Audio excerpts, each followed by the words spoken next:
fucking lazy, bro. Fuck these nuts. What else you gonna do? Ice your bum knee, bro? Yeah. That Yeah. is not that. Yeah, just You icing a bum. torn ACL without like actually getting the ACL repaired. Yo, that's crazy. Imagine. I mean, I still want to be able to bend it, you know? He'll go to bend and snap. Bend and snap. Okay. What are you doing, dude? I'm fucking waiting for him to tell me when he started recording or not. I already started. Oh, well, shit. Well, hey. Welcome back, everybody, to the No Shot Podcast. I'm Joe, and here with me are my friends Chris. I'm Joe. I tried to just let it go, but I couldn't. Oh my god! You're who? Oh my god! Joe. I'm Jared. Okay, so that's Joe. He's Jared. I'm Chris.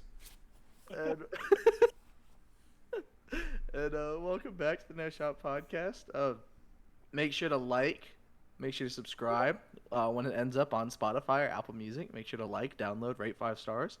We also got a Twitch channel now. Not really sure what we're gonna do with that, but if you want to follow that Twitch channel, it's at No Shot Cast. No Shot Cast. We're also on Twitter at No Shot Cast. So if you want to follow for all of the content that's not there yet, go ahead, give us a follow and everything. We'd really appreciate that. I know today we're going to talk about Joe, not me, actual Joe, is going to talk a little bit about Siege, and then we're all going to talk about our top 5 favorite games of all time. And so, yeah, how we doing today, boys? Sweaty. Yeah, it's hot. It's It's hot as fuck. Hot. Yeah, my fan stopped working. Oh no. Yo. And I can't like get up to go turn on the AC all the time, so it's a pain. Yeah. Why can't you get up to turn off the AC, Chris? So here's what happened. What happened? Let me tell you a little something. So I was running this like football clinic, right, at this local gym. I say local gym, definitely local gym. But so I'm running this clinic, right? I told this kid, I said, "Hey, stop running in front of my drill." He's like, "Oh, okay, I got you." And I like this kid. He works hard. He's cool. He's chill. No issues. He doesn't cause me any problems. But he does have a lot of energy and runs around a lot. And I'm like, "Yo, man, look, listen. Chill out. There are people trying to do stuff here. You're going to get yourself hurt." He's like, "Oh, yeah, no problem. My bad." Sure enough, doesn't listen. Starts running in front of my drill. Slips on a cone. Headed straight for the brick wall. I'm like, well, I don't want to get our gym sued by some parents because their kid's face got split open, right? So what do I do? The guy that has looked up to Spider-Man his whole life, right? I go in there trying to save somebody's life. In my eyes, anyway. He probably wouldn't even gotten hurt, all that hurt. Your Chris Tingle activated. So I jumped, went in there. Sure enough, I stopped him from hitting that wall, but damn, I paid the price. I heard a loud ass like buckle, and it echoed, and I was like, "Oh, I've heard that shit before. I know what that is." Sure enough. I laid down for a second. I was like, okay, maybe it's nothing. I got up to walk to the bathroom, and I was like, oh, shit. Nope. Yep. It's gone. So I tore my ACL at work, saving this kid's life. Do you have any plans to get it repaired, Chris? Oh, my God. No, not anytime soon. Okay. I mean, I have no reason to get it repaired. Hey, real quick, because we have all had like substantial injuries in our former athletic careers. So I just want to go through a brief injury history of all of us. I know. Jared has a whole mini essay. I know it's just my head. No, I mean the two big ones that I've had is when I tore my labrum, and then that I had surgery, couldn't do anything for 6 months. But then I've also had like 8 or 9 concussions, just stacked on top of that. Joe, what about you? Joe's got a list. I mean, yeah, I got a list, but like a lot of it's also kind of minor stuff. The big one was my labrum tear that kind of put me out for a while. I had like a really bad one. It was full length, full width tear. It needed like somewhere between 4 to 7 anchors to repair it. That put me out for a good while. I missed my whole junior season. My sophomore season, I got a really bad concussion. Um, because we just helmet on helmet bodied each other under the chute. I've had a fair share of hamstring pulls. I re-hurt my shoulder in college. That's about it.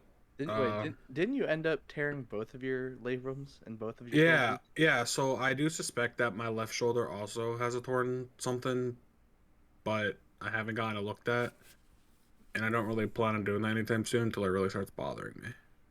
Oh, Uh, so Hey, when Chris, I tear something, I got to get it looked at. But Yours is you an tear something, ACL, Chris. it's. But I know what it is though. there's Okay. a distinct difference between tearing your labrum, where the only real thing that could happen to it on a day-to-day basis is you might not your range of motion, your shoulders limited. You I might can't not be able to walk. walk. Okay, yeah. You So can't what? walk. So hey, Chris, tell the people about the abuse your knees have had. It's abused more than a redheaded Well, they stepchild. actually haven't Yo, had as much abuse as I like. Honestly, they really haven't had all that much crazy abuse. don't you don't you now I have two ACL tears, a PCL tear? I tore my ACL on my left knee in high school. Um, I just tore my right ACL.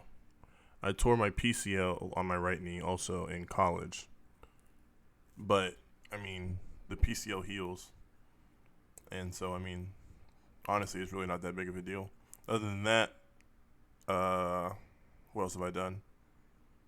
I partially tore my hamstring in college. Uh, during spring. What else have I done? I rolled my ankle once senior year in high school, and then Hey, once freshman year in college. Freshman year, sophomore year, freshman year in don't college. don't get me started on them rolled ankles, dog. But I mean, that's all I've ever done. Oh, and I had one concussion. I think we've all had a fair share of rolled Have y'all ankles. I've have, had have one concussion. have y'all had? I know Chris just had a bad one, but Joe, have you gotten hurt?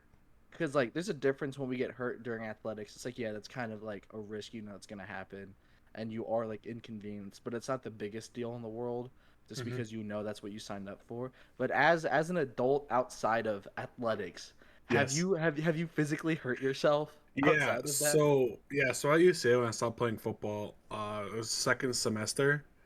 I was getting off the bus to go to English class, No shot. and it was raining. No shot. Yeah, it was raining and the curb slippery, so I stepped on the curb and rolled my ankle. So, um, so, so, so, so, like I went to class, and let me tell you, boy was suffering.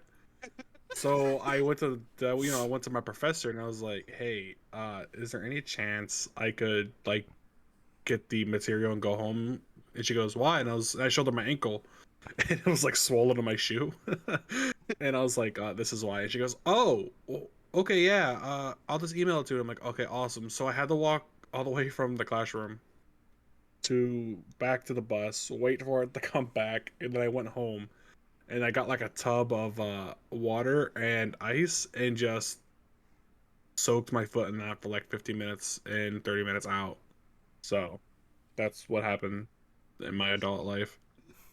Dude, getting hurt when you don't need to, or like you shouldn't, is the it's so stupid. It's so It's stupid. so dumb, and it just ruins every. I'm asking because I rolled the shit out of my ankle again this weekend. Just oh my god, I it's feel just the like most you literally inconvenient thing have in the world. like bionicles. You know how they have the little socket joint thing? I feel like that's what your ankle is, and it just Dude, constantly is just like. I don't know what it is. I really don't know what it is because I never hurt my ankles at all playing sports or anything up until freaking PC when I when I'm pretty sure something in there tore, snapped, or popped something, and just ever since then that right ankle's just been giving me problems. It's been down bad. I mean, it's There also was a like the shoes that you wear too, right? Because like, I mean, the well, shoes I was wearing that day when I tore my shit, like Those aren't good shoes. Or Well, they are good shoes, but not for like grass and shit. Like because we were I on mean, turf. ever since no, so when I did like think I broke my ankle at performance course backstory, I was at orientation for a work thing, and we're going through different exercises we had to do to coach these kids, and so we were doing band resisted uh, side shuffles, and we Yeah. were doing 2 out, 2 in, and then we were gonna do 2 in, 2 out, Mm-hmm. and so prior to this, I had rolled my ankle probably 4 times in 2 weeks because I was literally I don't it was walking to campus on Tarleton during construction, and so there's just holes everywhere, and I don't pay attention, and I just step in, and my foot's just giving up on me, and at this point in time, I was wearing Roches all Oh the yeah. time. Yeah. Showed up, Rushes. so my ankle was already predestined for failure, and so show up for the orientation. We're doing those band shuffles, and I didn't know we were going to be doing all this physical movement, and so I wore my Roches, and I'm sitting there, and I just look, and I hear my boss yell, "Go!" I take one step in, take the step in, go to plant. All of my weight just shifts to the outside of my right ankle, and I just fold, and I just smack so hard on the basketball court, and I just get up, and I just start trying to walk, and it gets to the point where I can't even walk, and they get me ice, and like I stay for the rest of orientation, and then I remember I went to go see you afterwards, and you were yelling at me. You're like, "Quit being such a pussy," and I was like, "Chris, I can't walk. I was like, I'm broken. I cannot walk." And then, sure enough, literally, I could barely walk for 8 weeks. That's how bad it was. And then I did a bunch of rehab stuff on my own for it, and it's been fine. But then, oh my god, this past week, it's just got worse. And see, this time when I rolled it, because I remember I told you after that, I was like, I'm only wearing shoes that have ankle support now. Mm-hmm. And I think you were with me because then I bought a pair of Kobe's literally like that next week just for ankle support. And so I've made the conscious decision that almost all the shoes that I wear have ankle support, and I don't do anything that's going to jeopardize them. But that was bad. And then this weekend, I was wearing boots. No one thinks you can roll your ankles while you're wearing boots, huh? That's a damn lie. It's a damn fucking lie. I rolled my ankle. I rolled my ankle with fucking cams my senior season. Dude, it was horrible because I was at a rodeo. I was at a rodeo, and I'm walking behind my buddy Cody because we're trying to find some place to sit, and he's just walking in front of me, and we're having a good time, and my right foot just decides to commit suicide on me. I go to step in a I hole. don't know why feet do that. I just step in a hole, and I just felt it. You know when you feel it go under and pop back up? Yep. So it did that twice. So it popped under, came back up, and I let out a gasp where I went, "Oh," and then it did it again. And I was, "Oh." I just grabbed Cody's shoulder, and he turned around. He's like, "What the fuck's wrong with you?" And I was like, "I just rolled the shit up my ankle," and he just started laughing. He goes, "Haha, that sucks." And I was like, "Shut the fuck up. Shut the fuck up." I was just like, "I just need you to stand there and validate my feelings and the pain that I'm experiencing right now. I'm going to yell at you a lot right now, but I don't hate you. I'm just mad." And then it's still a little messed up now. I've been doing my rehab stuff, but it's still a little fucky. There was a But point in my like athletic career where I somehow rolled my ankle once a year. hey, there's something about it. I There's just don't something know. about it. I don't like ever since I rolled it for the first time, it just has this ability to just go. It just decides it's done. It's I so think frustrating. Yeah, I mean, I think I know why. You and I are both predisposed because the way our hips are angled. Our hips are angled, so a lot of our weight is on the outside of our feet, and so it's just that added over time. It's just like, hey, our bodies. It's a ticking time bomb, really. It's just, hey, hey, you It's should just spend all that time on the outside of your feet. Just wait, just wait. You're gonna go to you walk on the outside of your feet all the time, but then one time you're just gonna put a little too much on it. You're gonna put a little too much on it, and it's just gonna be over. It's Snap City, bitch. It's yeah, fucking it's so frustrating. But all right, hey, enough about injuries. I'm excited to hear about what Joe has to say about Oh yeah, we're in for Siege and one today. everything. I'm looking at my notes, and we're We're we're in we're in for it. something today. Yeah, But we're in for should I something go today. grab a snack and a blanket? You might need to. Shit. Uh, so this is something we've been kind of alluding to multiple times during the few episodes we've done. And that's kind of just, I want to say touching base on Siege, but we're going to be taking a whole dive into that pool today. Um, but for the first thing I want to talk about with Siege, just so the whole entire thing isn't doom and gloom for the most part, because it's going to get rough. I want to talk about the golden age for the fellas here, because there was a point where Siege was about all we did. Um, because there was a point in Siege where the game was fun. Everybody was learning the game. Nobody really understood it yet. It was just a good time to get five buddies together, because that's kind of the core of our friend group is about five people. So Siege was kind of the perfect game for that. um, so sorry, I just have stuff getting in my throat, of course, when I'm talking, right? But Yeah. anyways, so yeah, so let's talk about the golden age here, fellas. A lot of good times in this video game. So What did it you guys was think? it was so refreshing because I really liked Search and Destroy in Call of Duty, and I really liked Hardcore in Call of Duty 2. But I didn't like Hardcore Search and Destroy. I loved Siege when it first I dropped didn't like Hardcore because Search and Destroy. I is yeah, but because it was mostly realistic. It was a modern shooter, and our friend group, yeah, it was literally five of us. It was us three, and then our buddy Justin and our buddy Michael. And that there weren't a lot of games that had 5 player support. It was mainly 4. And so the fact that this game came out, it's like, oh, all 5 of us can play it at the same time together. And then obviously Joe's the second coming of Jesus when it comes to shooters, so he was already innately better than all of us. But it put all of us just on a even playing level, and it was just something new, and it was something fresh, and it was just the moments that just happened in that game, because unless you just get absolutely rinsed, there's always that high pressure moment Mm-hmm. every round. It's like if you're playing a battle royale game where it's like the last group of people. Oh my god, that level of excitement, intense, the that feeling is every single round. And it's either you're gonna succumb to the pressure or you're gonna rise to the top. And 90% of the time, we succumb to the pressure. And so I enjoyed it thoroughly. And that was also during like it came out our freshman year of college, Yeah, it and came in our freshman year of college, and that's before uh, that's when I was just like a shut in where all I did was go to class, go to the rec, and then come home and play Siege. And that's all we did, yeah, all the time. and we played that shit until like 3, 4 in the morning. It wasn't like, we'd play for like a couple hours and get off and do something else. No, we would get on Siege, and we would play that shit for anywhere between like 8 to 12 hours a day.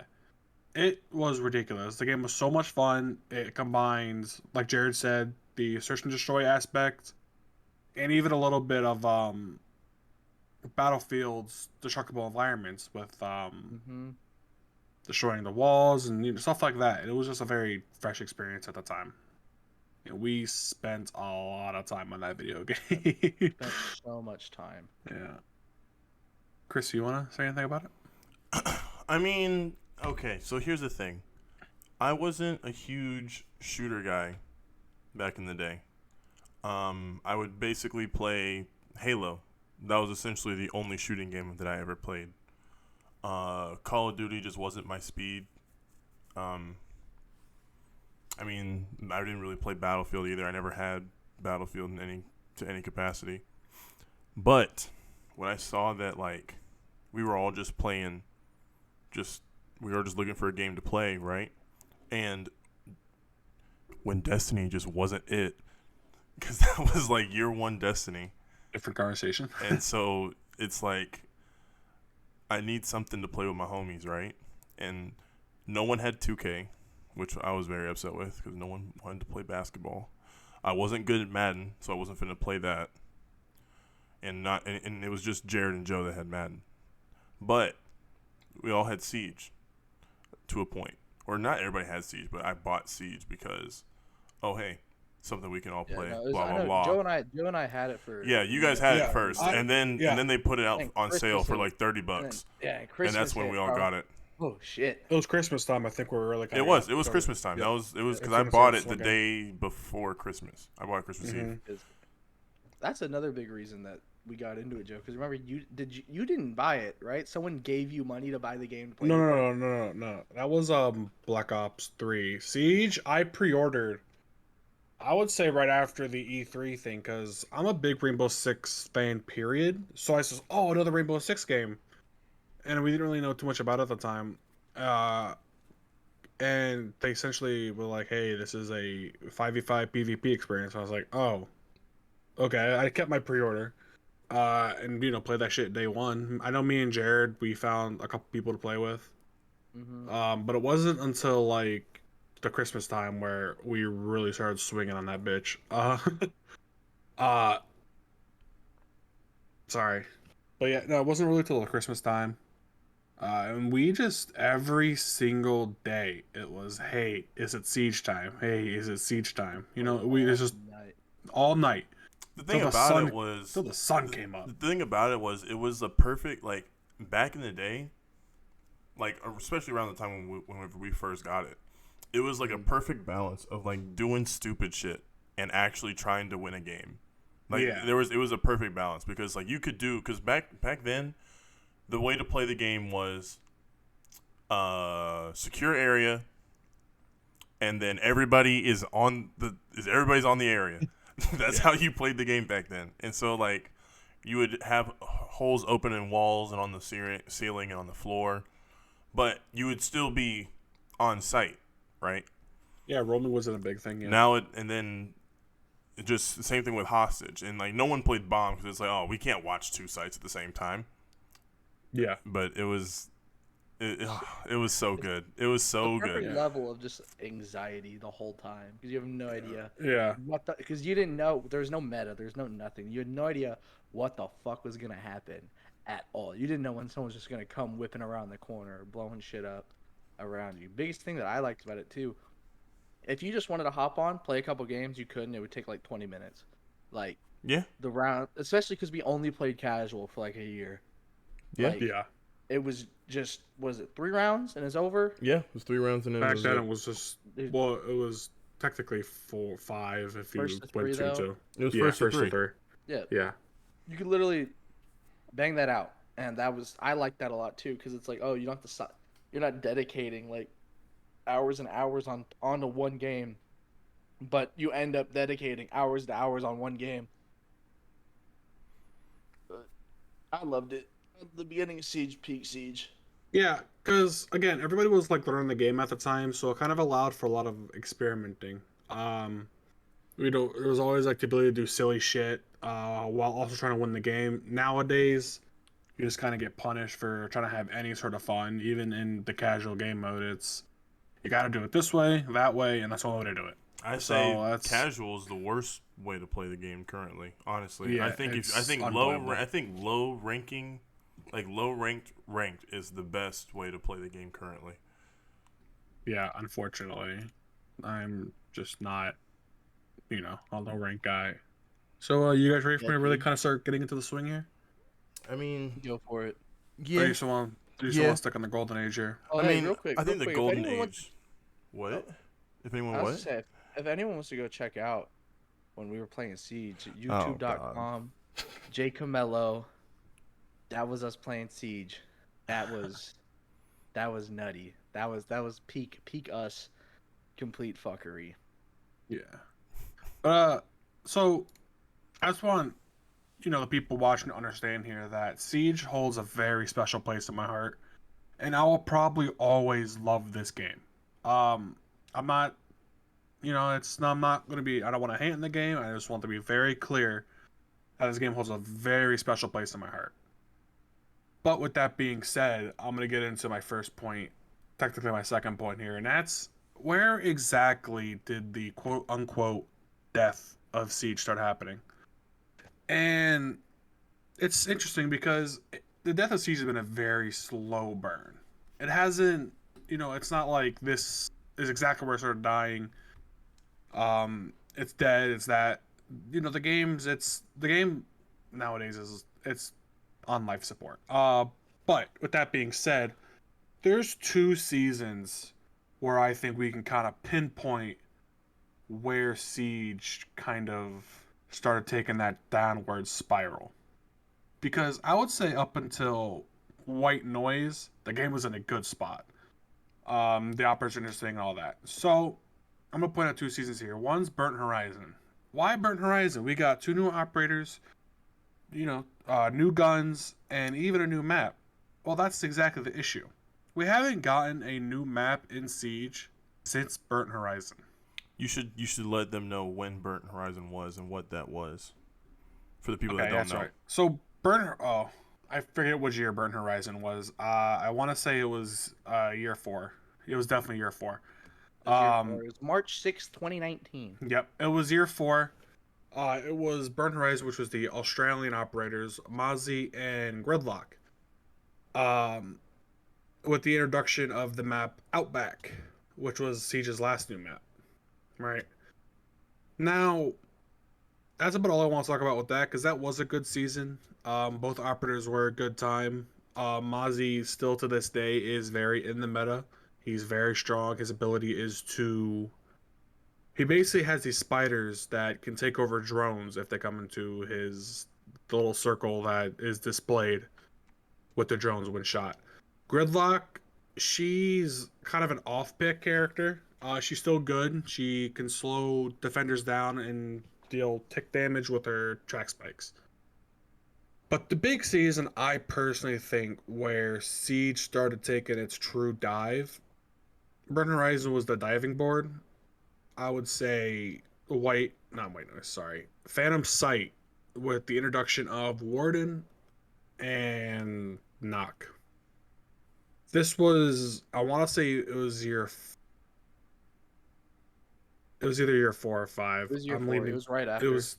It was yes, exactly. That's what I thought. Okay, so yeah, it was year 4, exactly after. And this is where all of a sudden the community is getting a little upset here because we see 2 new operators. I put new very lightly around Knock. Where we're seeing these 2 operators, and for the first time ever, they don't have their own guns. Knock has the Chinese. I don't want to say Chinese shotgun, but I don't remember. It's a suppressed shotgun that is on uh Ying. It's on Ying, and she has the FMG 9, which is on Smoke, which is a very old gun now. And people are like, "Hey, what the hell is this?" Because when Sheer Art was originally released, she had a gun we haven't seen before. So people are like, "What the hell is going on?" Nock's ability is so imagine a combination of Vigil and Caviera. She's invisible to cameras, and her footsteps are suppressed.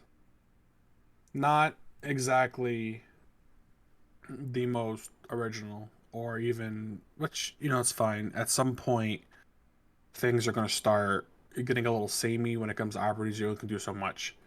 And then we're going to touch base on Warden. Essentially, he wears high tech glasses that can see through smokes and he can't be flashed if he has his ability activated. And the bigger thing I want to touch on in this season was the introduction of Ubi's reworks of maps. We got the new Hereford base with this season, Hate which yeah, it's an awful map. Somehow a awful map was turned worse. At least Old Hereford was fun, is a lot of times I say. And this is when we kind of started seeing, which is going to get my third point here, is an extreme lack of content.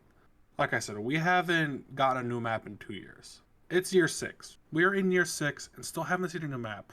We've seen a lot of reworks. Some of those reworks are pretty good. Right?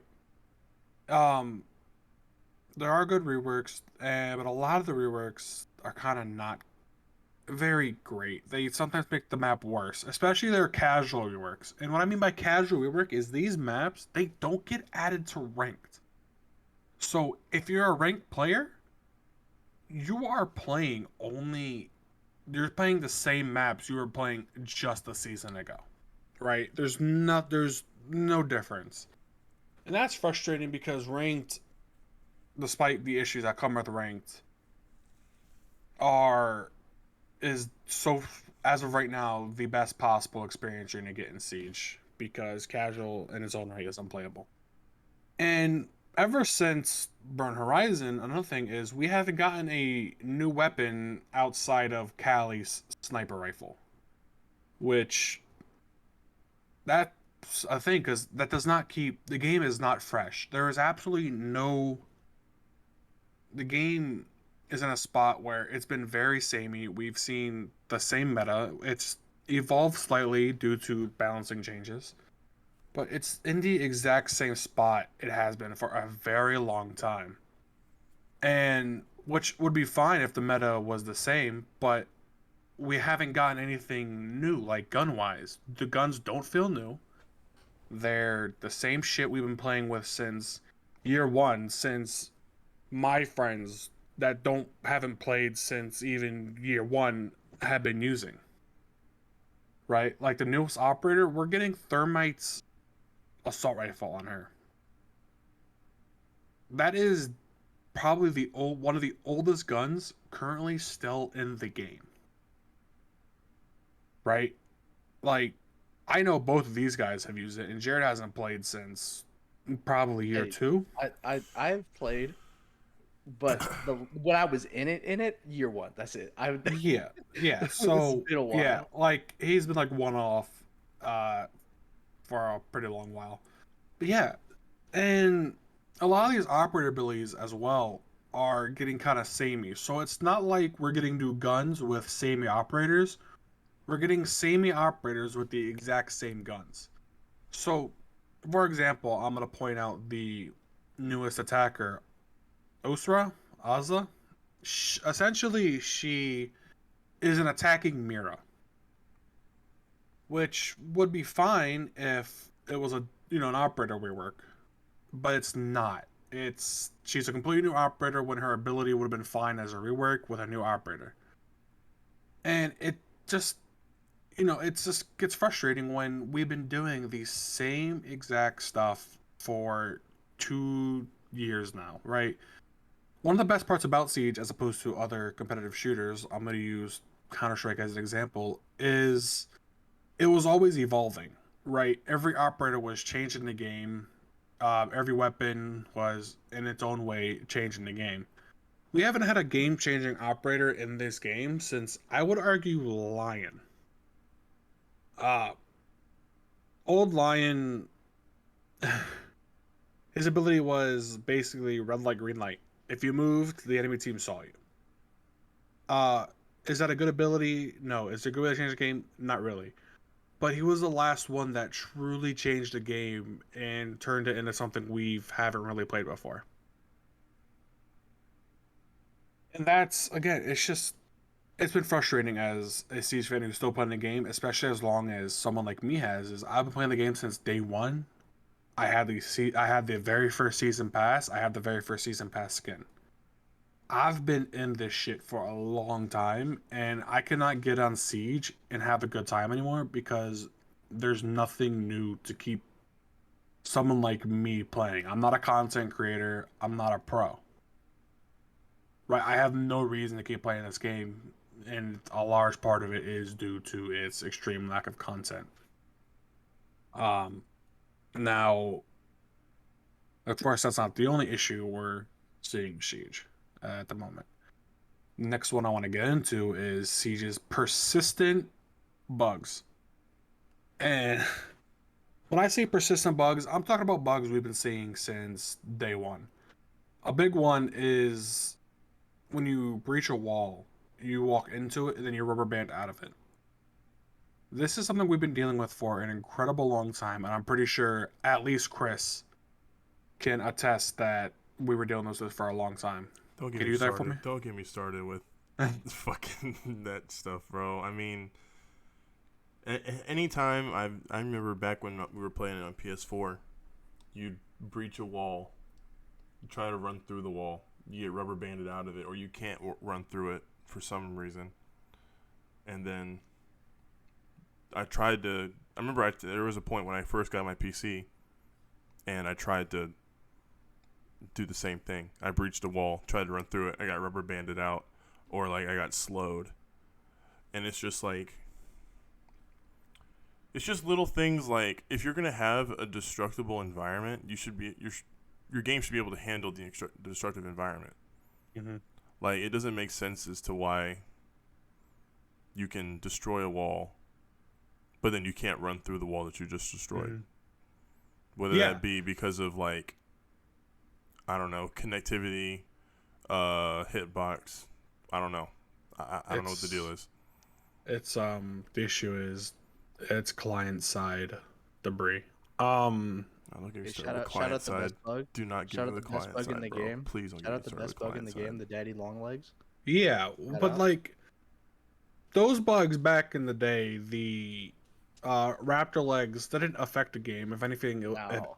if anything, it was just kind of funny to see an operator crouching around and their legs are inverted. That was funny, right? That didn't affect my experience negatively. But one of the big ones that does affect the experience negatively is when you hard breach a wall, and you can't go through it.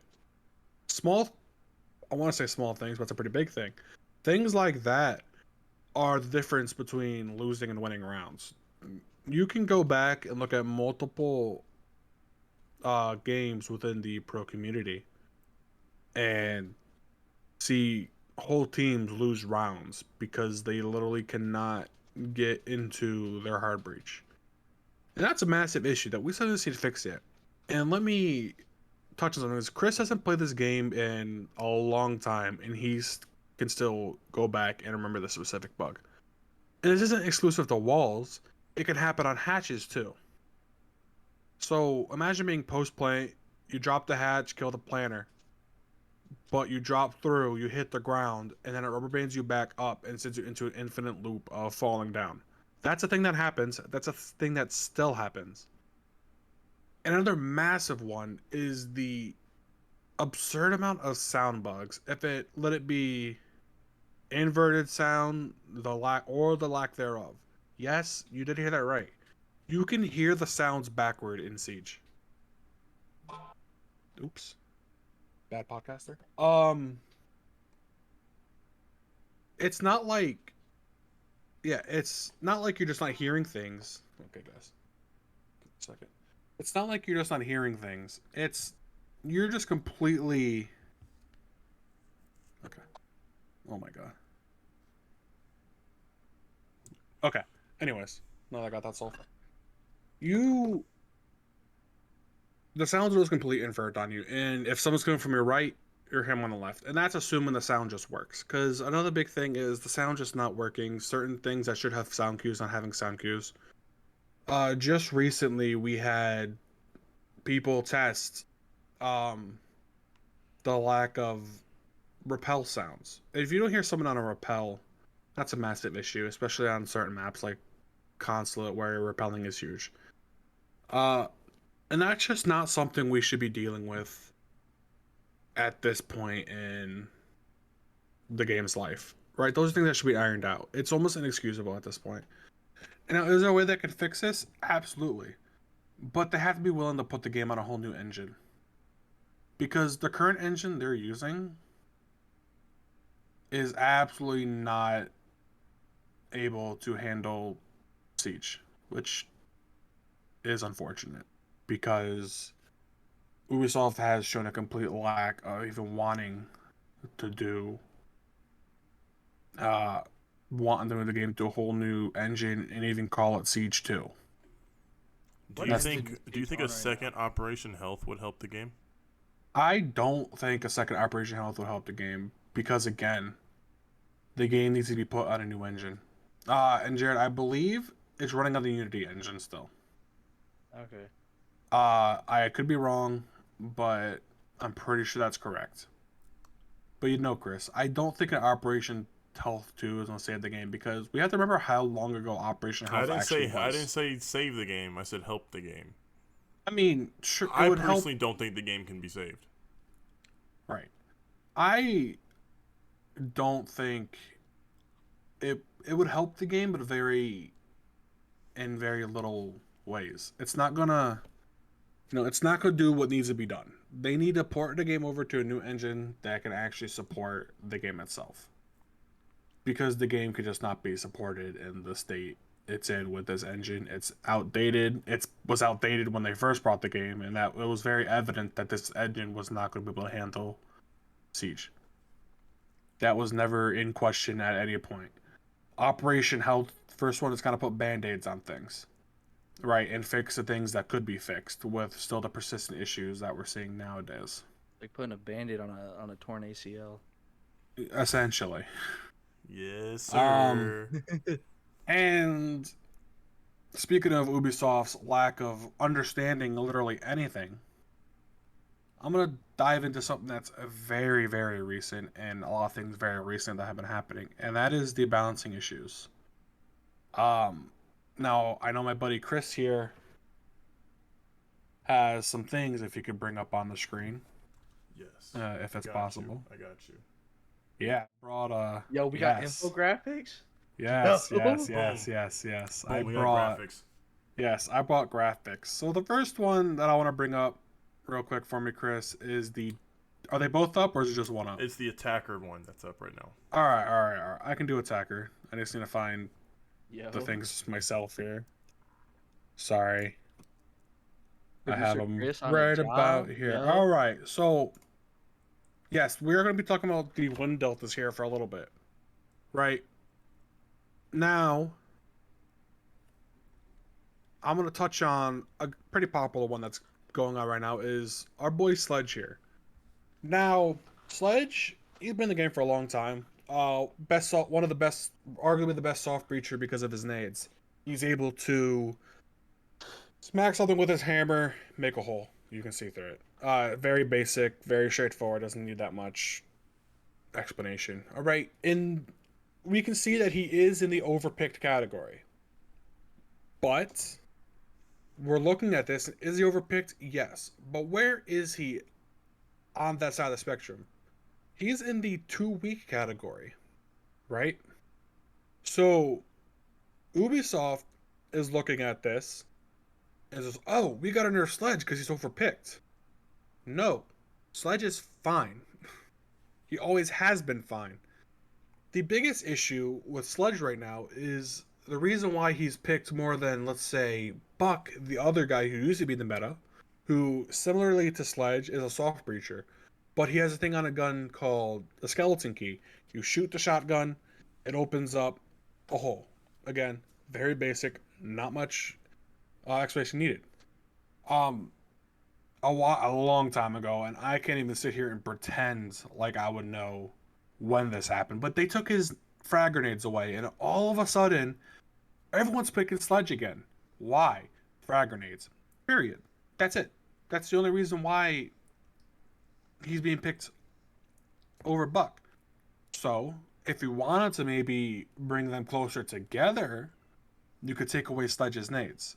But Ubisoft looked at this and was like, let's take away his SMG-11, which is a machine pistol with the highest fire rate in the game, and I believe it's the highest DPS gun in the game.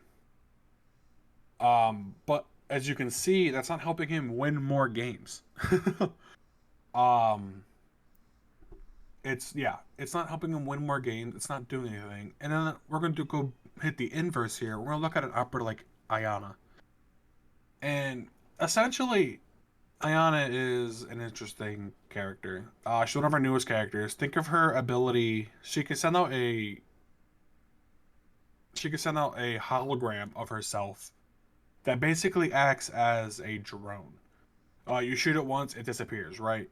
And now we're going to talk about this character's kit real quick, and why she might be in the overpicked too strong category. Arguably one of the strongest operators currently in the game, especially if you're going by this graph. She's a 60% pick rate, right there with Sledge, but she is significantly higher on the too strong category, right? She has frag grenades. Yes, she is basic. She basically has 3 drones and frag grenades.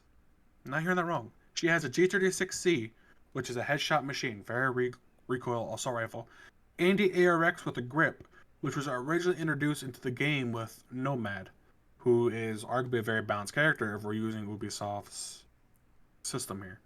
Um, which is arguably one of the best ARs in the game with a grip. That gun's nuts. It's very good.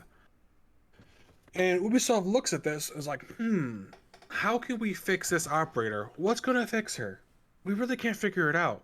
Oh, let's take away her magnification sights.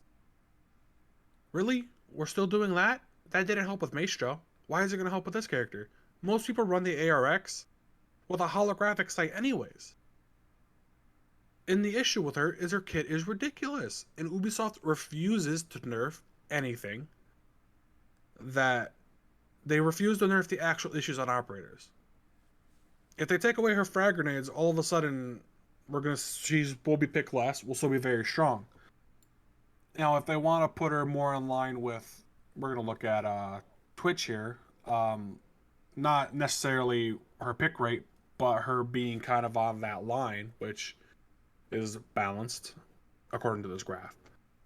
They could decrease the cooldown of her hologram or give her a limited amount of holograms. But nope, they stick with the magnification sights because that's the easy thing to do. Right? And now you're also probably looking to the left here, which is Ace. Ace is another hard breacher. Our third hard breacher. Yes, he's our third hard breacher, and he works similarly to Hibana, except his device is throwable. And the only reason why he's there is because he's a solid hard breacher, absolutely not the best in terms of being a hard breacher. But the issue with him is the AK-12, and Ubisoft, in all fairness, did go about doing this correctly. They increased the recoil on the AK-12. It's just the best gun in the game. It always has been. I've been saying it since day one. It's by far the best gun in the game. And now we're going to go down one more time, and we see Thatcher. What's the issue with Thatcher? There is no issue with Thatcher.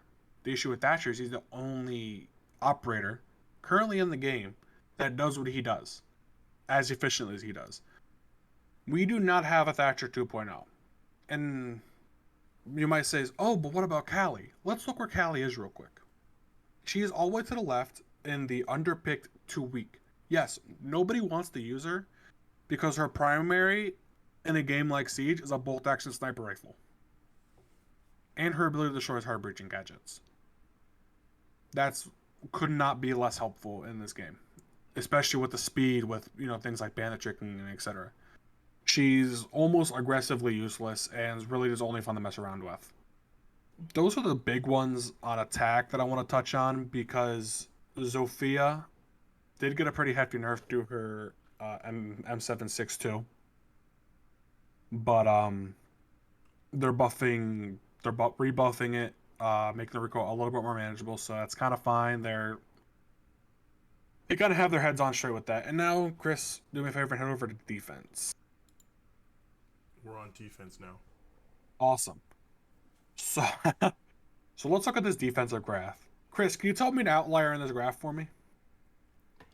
I mean, if there's an outlier. If you know what an outlier is, there is something that is just way over the mean here. On every spectrum. There is this dude named Jaeger. Jaeger. Who's kind of way over here on this right side. Interesting. Now, I'm not sure if you guys know exactly what they did to Jaeger. The Jaeger's been nerfed, I want to say 4 times. They took away his ACOG. Totally fair. Totally reasonable. I get it. Then they nerfed his gun. They nerfed his damage. They knocked it down to 36 as opposed to 42. Also fair. I get it. Whatever. Then they made him a 2-speed from a 3-speed. That was annoying, but it's still Jaeger. He's still the GOAT, in my opinion. My favorite operator in the game. I love Jaeger, always will love Jaeger. Then we start to get into the issues here. They decrease his mag count and increase his recoil to make it a random recoil pattern similar to Twitch. And that's where things started becoming an issue. Because Jaeger was never on the overpick too strong side. The biggest issue with Jaeger is, you see how this cuts off at 90%? I mean 80%? Mm-hmm. Yes, he was off the graph.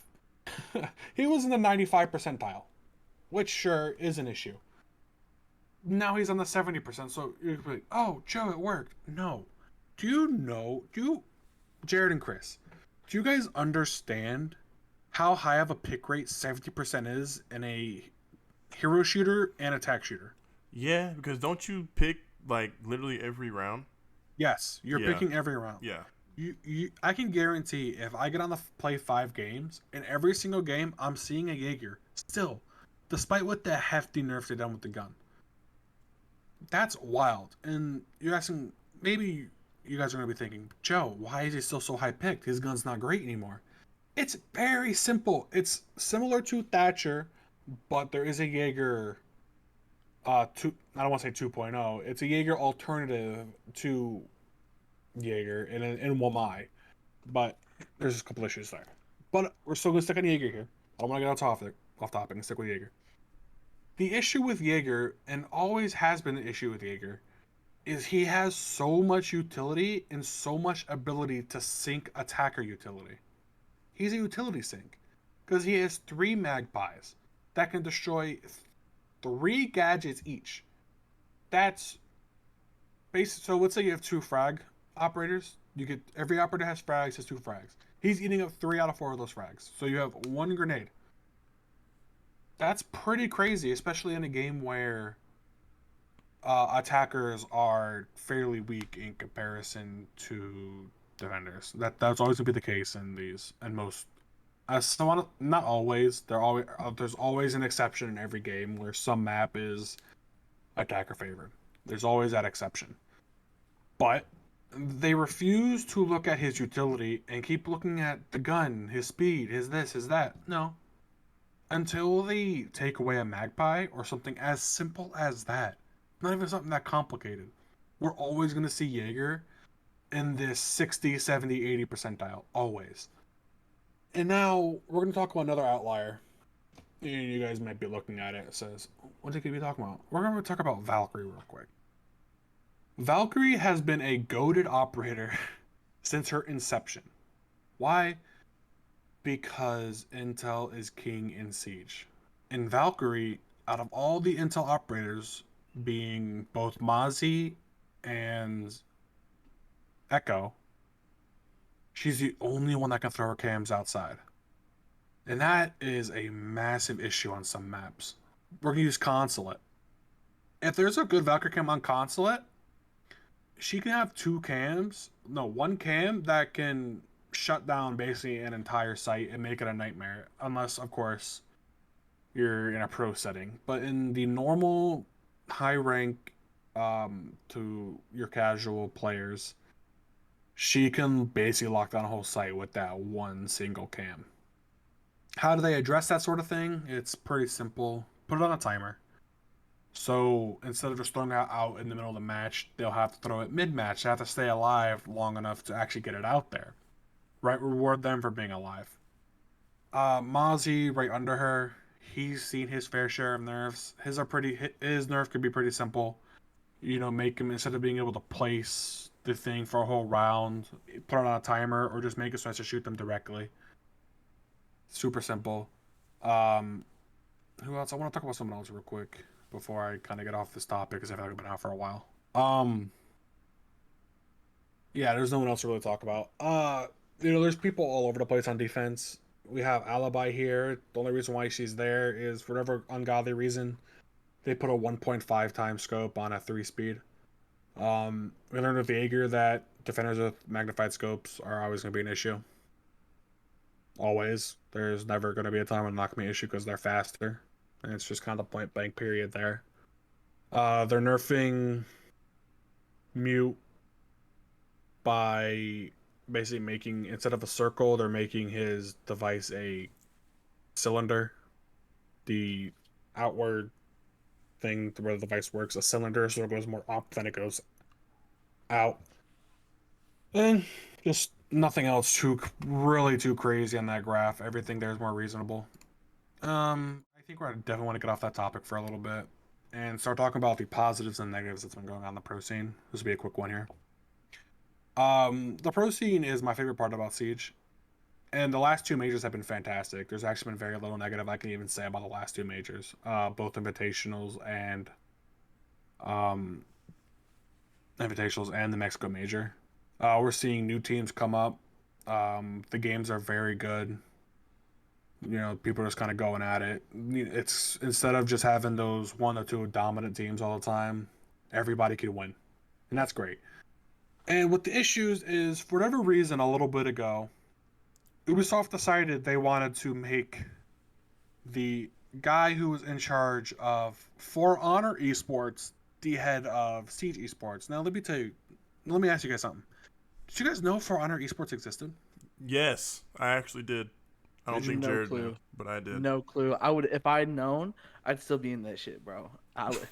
Bro, Jared, are we trying to make a For Honor surge here? Well, Oh God, not you guys again. might be upset here because it doesn't exist anymore. Because Oh. this guy, Pain. because this guy was completely inept, and there's been a lot of really odd decisions this guy has.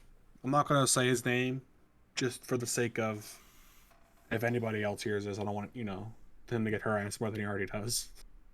Uh but I'm gonna use the American issue, the guys in the NAL that got absolutely fucked over by his decision to basically tell them to go fuck themselves. So, I'm gonna talk about evil geniuses real quick.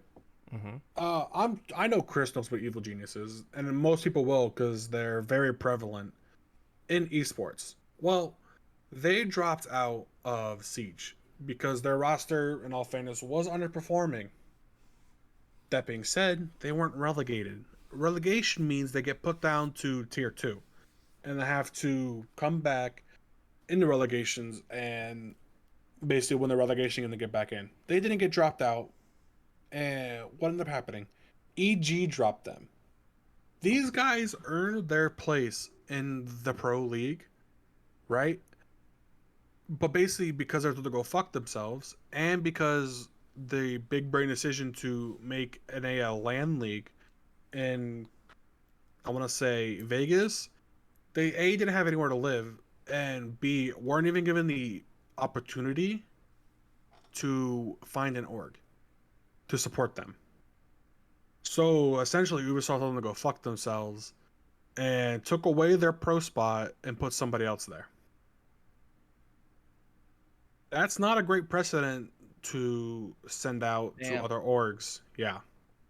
Not great if orgs are looking to get into your league. That doesn't show any sort of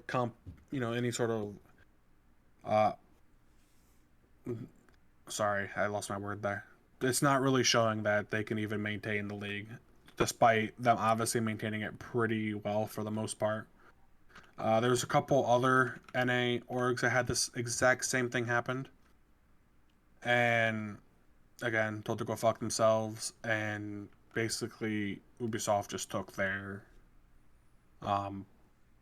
status, their pro league spot, and gave it to somebody else. Okay, now this is another topic that I do think both of my buddies here are going to be able to touch on, and that is the community problem and the content creator problem. I'm starting off with the community problem because I know for a fact Chris has some stuff to say on this one. The content creator problem will be very short, but the community problem, Siege's community has went from a very welcoming experience where people wanted to learn the game, teach people the game, etc., etc., etc., which having a community like that is going to keep your game alive. The community has turned into very unwelcoming, very disappointing. Especially Toxic. yes, very toxic. Especially least. especially seeing where it used to be. Right now, there was this thing that Ubisoft added that was pretty exciting, especially if you're a new player, called Newcomers Playlist. Am I right? Yes, it's called a Yes. Newcomers Playlist, which is they're there to levels 1 through 20. 25, You can I queue. think. Okay, in that range, to queue into this game mode and play with new people and learn the game together as new people. Joe, why is that a problem? That seems great. Well, the fucking problem is none of the people in that playlist are fucking new. Everybody in that playlist is a Smurf that's like a Yes. diamond player or like whatever, like diamond and Not e- plat. Like that's here's the- like that's where all Here's those the guys thing: come from. And it's mostly insane. low plat players who queue into this game mode and shit on. And when I say shit on, I mean shit on. It's bad. Shit on new players for whatever reason because I find that fun. That is an awful precedent to set if for new players because nobody wants that experience. That's the reason the game mode exists, is so instead of jumping in the casual where they can queue with the likes of fucking Bolo or Macy J, they can queue with new people. That's great. That was a great idea. Awful execution by Ubisoft. Shocker. And that's not even the first thing. The community is incredibly racist. All the whole 9 yards that you've seen in every other game. You guys want to add anything on the community?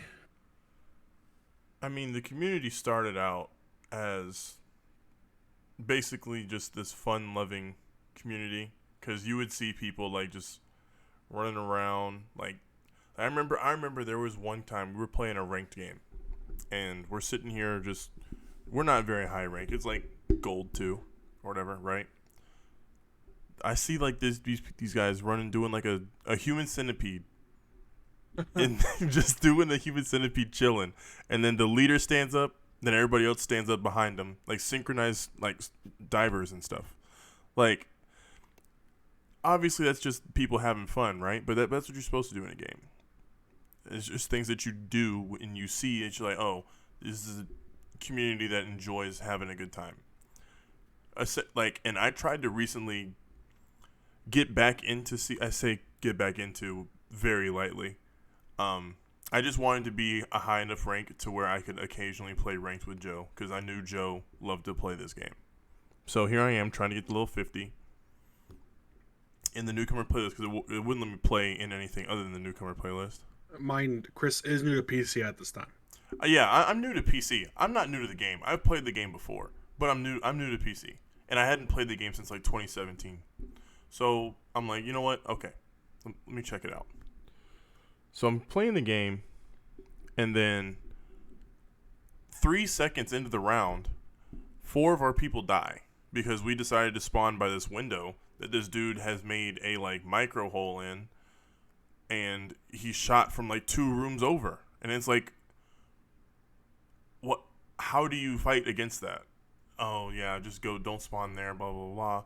Yeah, but it's the Newcomer playlist. You don't know things like that when you're new.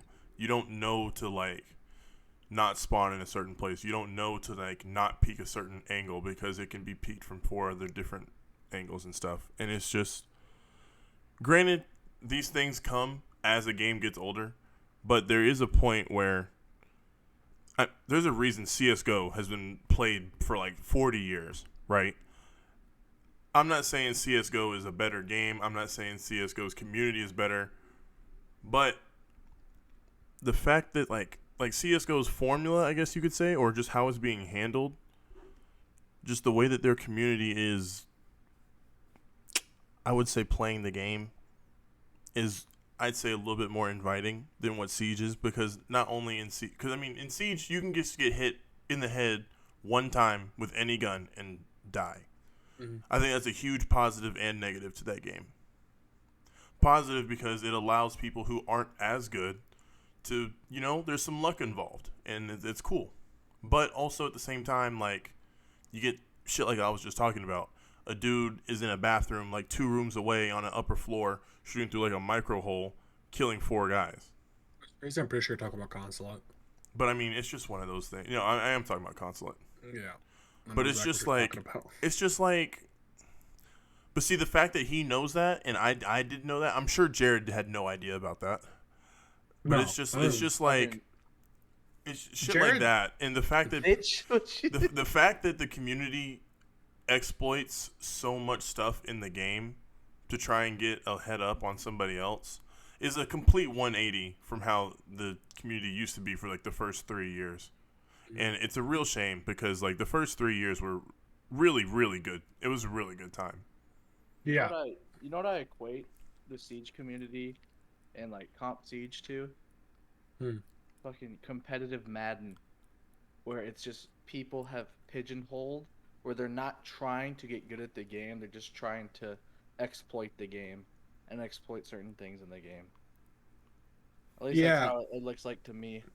Because I remember trying to get back into Siege one time for the one time, and just me not doing what the meta should have been, and me just getting berated because I didn't know what the meta was, and me being like, oh, the gameplay has gotten so pigeonholed, and you need to do this, this, and this on this map, or else you have no shot.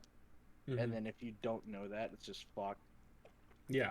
Which is also insane to think about in a game like Siege, where you can essentially create metas because of the things you can do with the map and the things you can do with utility and the various different kinds of utility in that game, which is kind of insane because the game is inherently meant the way that the game is set up with all the heroes in the game and all the different utility and all the destructible environment.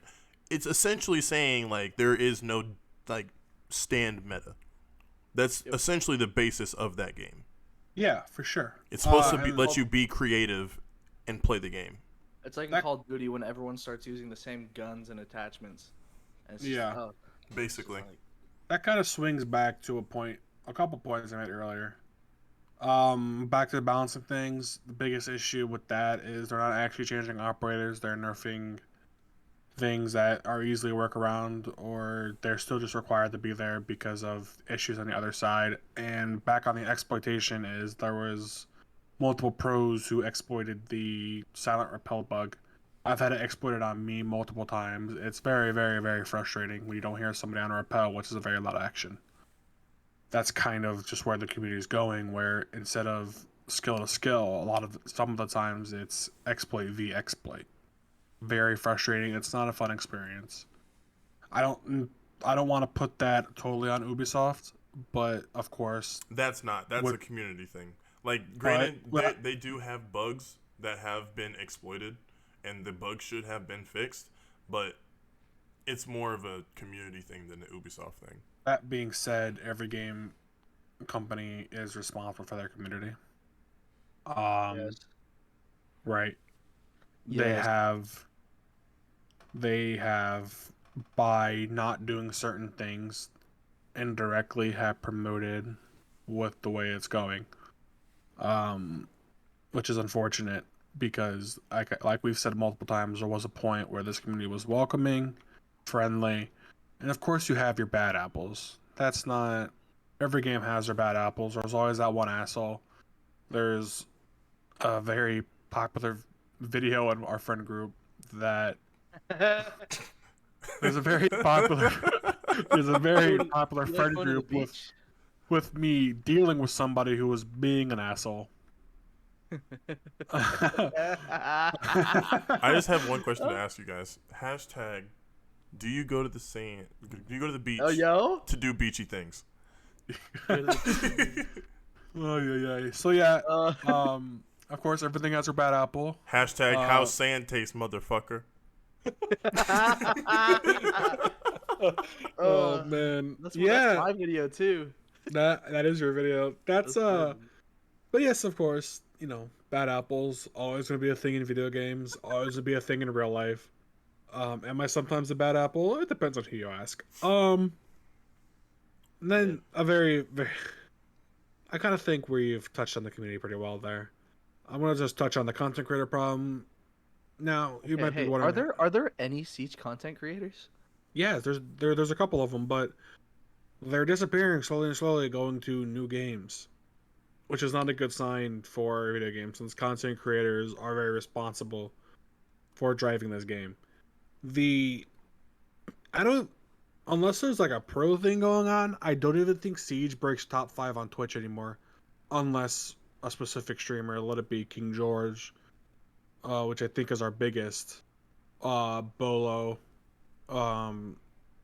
or Macy J are streaming. Other than that, I don't even think it breaks into the top 10. Definitely not the top 5. Which is not a good sign, because that shows a lack of interest in your video game. Siege hasn't seen a true legitimate like player count increase since January. We're almost a year without a real legitimate player increase, which is kind of scary. But the content creator is them disappearing, and a lot of the times them not being honest with the community.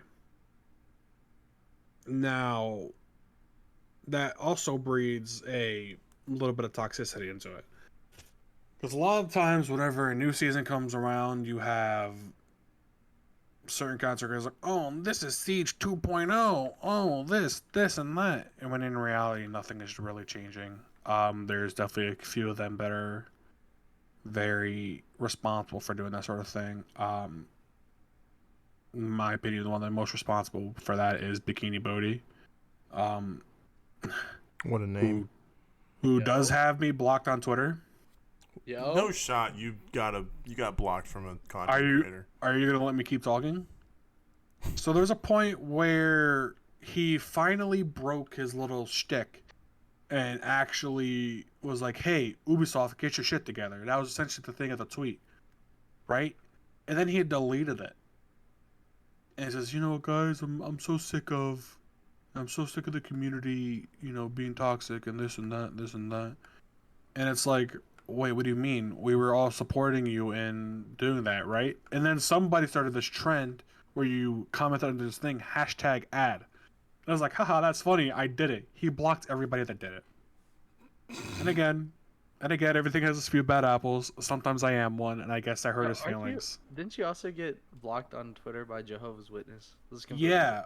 Well, yeah, because he was supporting somebody trying to kill somebody. That was a whole different thing. That was me calling him a dumbass. Yeah. And did I also say his channel was dead? Yes, because it is. But yeah.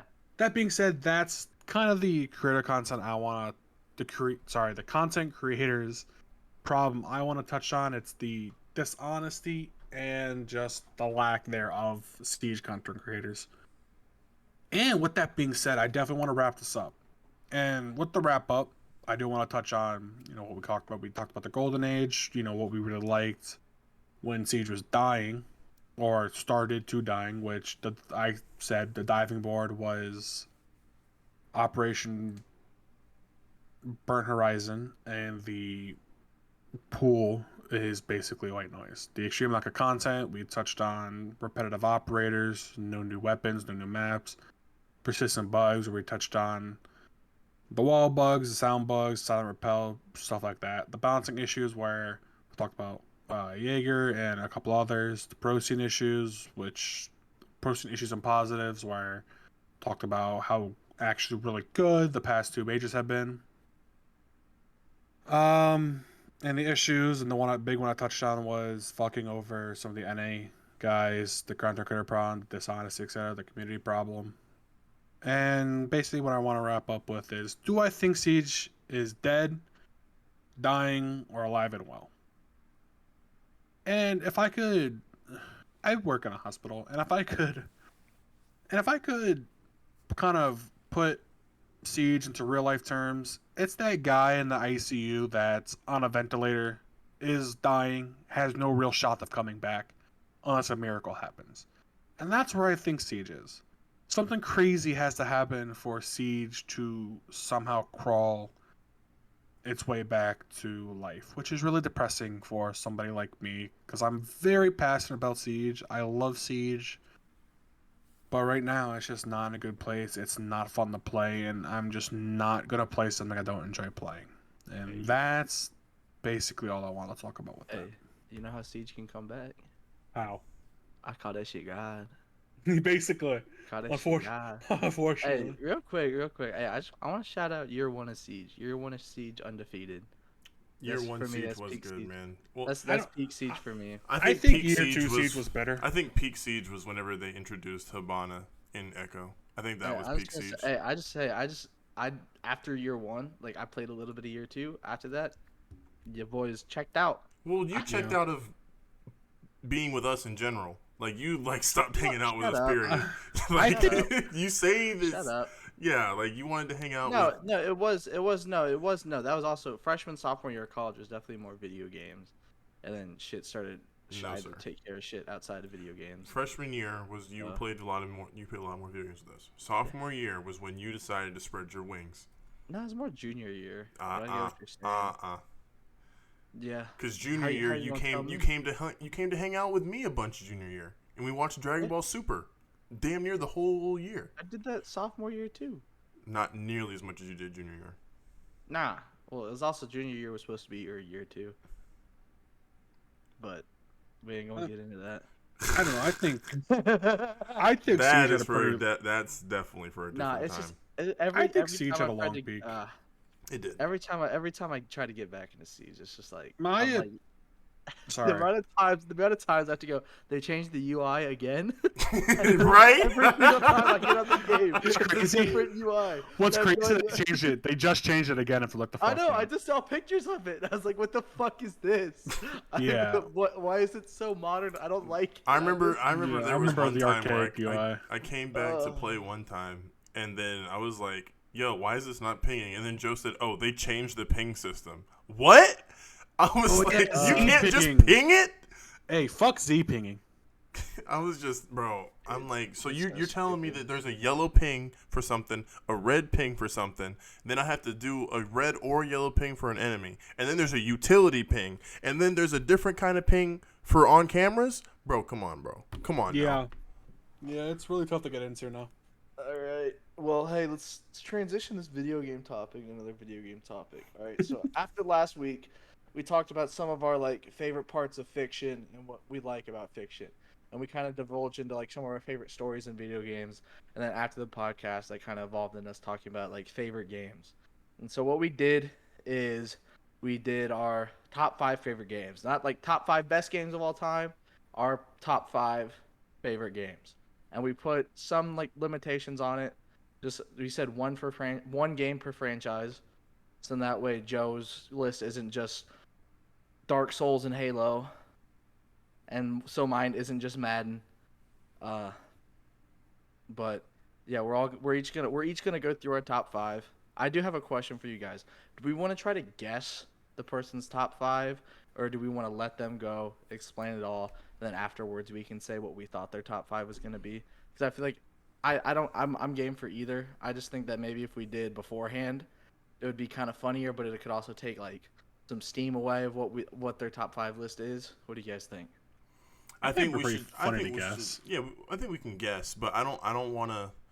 Like, don't reveal anything until Until you start getting it. Yeah. Yeah. Okay. I want to. So Joe's been the one talking the whole time. I want to hear Joe's list first, and I've actually typed up my predictions for you guys. Okay, for Joe, I have 5. I really have 6 games that I think will be on his list. This is interesting.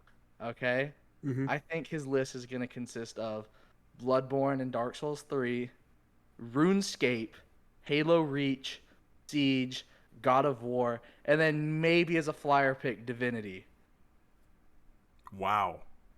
That's what I thought for Joe. That's interesting. I didn't do old games because I feel like now see it might not be Reach, it might be Halo 1 because that's where if Joe had a game that made him orgasm, it's Halo 1. Joe's balls dropped when he played Halo 1. That's Very it's interesting. either Reach or 1 for me in my mind. All right, what do you think for Joe, Chris? It's crazy because most of those I have as well. I have Dark Souls and Bloodborne as a whole separate one. I have Siege. I have RuneScape, and then I have Doom, and then I have Halo 1. Oh fuck! I forgot about Doom. Oh shit! Which Doom? The new Doom. Doom Eternal. Doom Eternal, the newest one. New Doom. Fuck! I forgot about Doom. That shit's top 2 and it ain't. He said it's top 2 and it ain't 2. So do you guys want the list now? Yeah, go 5 down. Start at 5. And Yeah, go start at down. 5 and go down. So number 5, The Witcher 3. Ooh! Damn it! I did not think you Damn would it! have Witcher in your. No, I we thought, should have I known. thought it Because would he have been literally like. said that last episode. Yeah, We but should've no, known. but see, I thought he would have had it as like an honorable mention, not like in his, because like I Yeah. swear, RuneScape is an honorable mention. Oh, me. No. Siege is an honorable mention. no, No, shot. no It's over. shot. It's wraps. Fuck. Number 4, the newest God of War. Oh, yes, sir. I would have never guessed you Yes, put God of sir. War on your list. I actually really have God wouldn't of have. War as 4 on mine for you. Number 3, Halo Reach. Yo. You put Reach over 1? Chris, the only reason why I did Well, this, we had this conversation. yes, 'Cause the only reason okay. why I did Okay. Reach is Halo Combat Evolved the reason why I love video games? Yes, but Halo Reach, it's all about the memories, baby. Yeah. It's one of the first games I got, one of the first games I played with Jared, one of the first games I played with all my friends. Yeah. And for that reason, it gets the slight edge over Halo Combat Evolved. Number 2, Bloodborne / Dark Souls 3. And number 1 Two. What the fuck is this? is Doom fucking Eternal, Yeah. baby. Yeah. Ah. Okay. Yeah. Yeah. Hey, Yeah. hey, Joe. What I say to you before the pod? I said I'm gonna get 3 out of 5, and I got Mhm. 3. I got God of War. I got Reach. You I got the top 3. Bloodborne. I got it. Okay. Yeah, you nailed it. No, I didn't get Doom. Chris is the one that said Doom. Oh, no, Yeah, I no. said I didn't Doom. get Doom. I got God of War, Reach, and Bloodborne. Chris said top 3. Good job. Good job. God, I cannot believe it. RuneScape was an honorable mention. The I only think- reason why RuneScape, because do I love RuneScape? Yes. But at the end of the day, it doesn't have the memories, and it doesn't have like the actual draw that both The Witcher and God of War had for me. I got you. Now, do I still play both RuneScapes to this day? Yes. Of course. I love those games. Always will love those games. But yeah, unfortunately, they do. If it was like a top 10, easy. Like, easy RuneScape. The other one Yep. that you guys said. Yeah. I had a meme pick on there too. What was it? Town of Salem. I do love Okay, that. all right. Let's hit Chris next. I No, got no, my no, list no, picked here. no. We gotta do Jared next, Why do you gotta do me next? cause we gotta go with you I wanted, next. I wanted bro. to get all my predictions out there. I feel you, but we gotta go with you next. Okay, that's fine. Who wants to guess first? You guess first, Joe, cause All right. This is a toss up for you guys because you guys really got no fucking idea. I really can't even. Y'all really got no I fucking really clue. can't even sit here and pretend for Halo 3, Madden 06, fuck. Let's just say God of War 3. is he playing God of War 3? Yeah, I think like I remember him really liking that one. I don't think he finished the normal God of War. I mean, not normal, the newest one. I said Halo 3. God, Borderlands 2 for sure. That might be number 1 to be honest. My 4th? God, I can't even sit here and like even because I don't Dragon Age 2. There you go. Okay, I said Madden 08, PS2 version, obviously. God of War. 8's the one he liked. Instead of bad. God of War, like I said, Gears of War 2, Borderlands 2, and Halo 3. Okay, I'm gonna run through this real quick. Okay, I just fly through this shit. All right, Mhm. 5-1. Brink, Medal of Honor Warfighter, Watch Dogs 1, Backbreaker, No Men shot. 22. No shot. No, You- I made a meme list. Okay, I thank was, Christ. I was Thank like, Christ. you've said I was bad like, things about all those games. I was What are like, you no talking shot. You have Brink and Backbreaker in your top 5. I'll let y'all. Okay, all right. 5. Dragon Age 2. Let's go. 5. Dragon Age 2. 4. Neither of y'all said this. Far Cry 3. Oh shit. That's a good one. That's a good one. Far Cry 3. 3. Borderlands 2. Yep. Now, hey, this next game, neither of y'all said, and this was close to number 1, and I am surprised. NCAA 14. Oh my Oh, yeah. god. Oh my Hey. god. I know And this then- kid plays in Steel and then- 14. And then number 1, Halo 3. Okay, I got 3 out of 5. Yeah. Oh So, my hey, god. I will say honorable mention. You guys both said, or Madden 08 was on the honorable mention. Gears of War 2 was on the honorable mention. God of War 3 was on the honorable mention. But there's also like I also had a bunch of random ones on there. I had For Honor, Pokemon Ruby and Emerald, Titanfall 2, Saints Row the Third, Crackdown, Melee, Skate 3, Shadow of Mordor, Spider-Man, MK11. I fucking put Siege on there. Fighters, Budokai Tenkaichi 3, and then Star Wars Fallen Order. Oh, that game was so good. That's Basically nuts. any story game that I beat is one of my favorite games. If I got through that shit, He said, if if I got through finished that it, it's up there. If I beat it, you knew I liked it. Did you beat I- Fallen Order? Yeah. Yeah. I Wow, beat look Fallen at Order. you. I love beat it. Fallen No, Order. Joe, you gotta remember, Fallen Order had difficulty settings. It did have difficulty settings. Okay. I don't remember. Okay, you bitches. Now, hey, one game I thought about it long and hard. I thought about putting Spec Ops: The Line on this bitch. I had thought Spec of Ops it. Line as I an wanted to honorable say- mention for you. I wanted to I say thought it. about it. I thought about it. That was no, but I just thought I was like Dragon Age 2. I literally took a 6-month hiatus from that game and picked it up again. Far Cry 3, hours. Borderlands 2, hours. NCAA 14, Years. bro. That might be your most played game on the list. Low key, I mean, cause I brought that shit from 360. I packed up my 360, brought it with me to college, and I ran through a whole NCAA 14 dynasty with UT, where I played every game for Chris's career. I did not simulate one. That's crazy. 4 years, 4 years, and then Halo 3. Halo 3, Reach is right there. It was gonna be a Halo game. It was gonna be 3. It was gonna be Reach. Yeah, But for sure. Halo 3 was like playing that campaign with my brother for the first time. Playing the Halo 3 multiplayer for the first time. Whenever we play Master Chief Collection, Yeah. and every time we do Halo 3, I'm like, oh, shit. Halo 3 custom Shit. games, bro. Oh my god. Bro, Talk So about- sad I missed that period. bro. Talk about Alright. a time. Yeah, no, I knew. No, I knew there. Were, no, I knew y'all were gonna be like, I don't know what the fuck this kid is. And Yeah, you know what's crazy because about my- the only thing I you know what's- about you is that you don't finish games. So I'm sitting here Yeah, like, so it's really tough. Hey, you Has know he what's finished? crazy? The craziest thing about my list, it's all 360 games. Yeah. I mean, that also was like, what, like the longest, most consistent stretch Oh, of that like was- good that games, was- you know? Oh, Yeah. it was also like that was when my life was. I was only allowed to play video games on the weekend, Yeah, and so it was literally Friday, Saturday, Sunday. That's Yeah. all I did. because all I did. Yeah, because you could do anything else any other day. Honorable mention, Madden 25. Yo, shout out. All right, now hey, Chris's list. I'm gonna say this. I'm gonna say this. See, Chris is tough because the entire list could be PS2 games. It might be. Now I'm gonna let you know right now. I'm not gonna. I didn't put for my prediction for Chris. I didn't put any PS2 games on there. I think there are 5 games that are outside the PS2 that are there, and if they're not top 5, they're top 10. I think I could go 5 for 5 with Chris. I think I could. Interesting.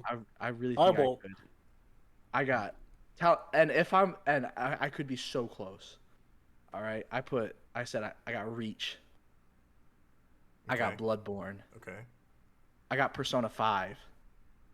I got Fighters. I got God of War. That's crazy. Joe? Sly 2.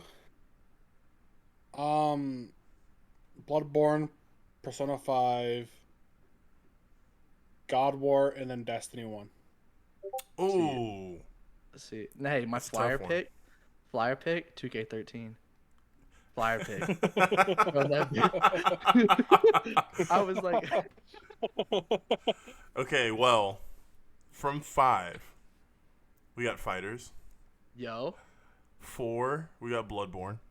yo, 3, we got Reach. yo.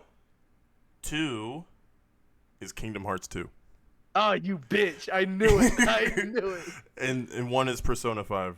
I mean, Damn it. I got one. I was one away. I mean, dog, I have not bought a game more than I've bought Persona 5. I've bought Persona 5 at least 4 separate times. How many times have you bought Kingdom Hearts 2? 3 times?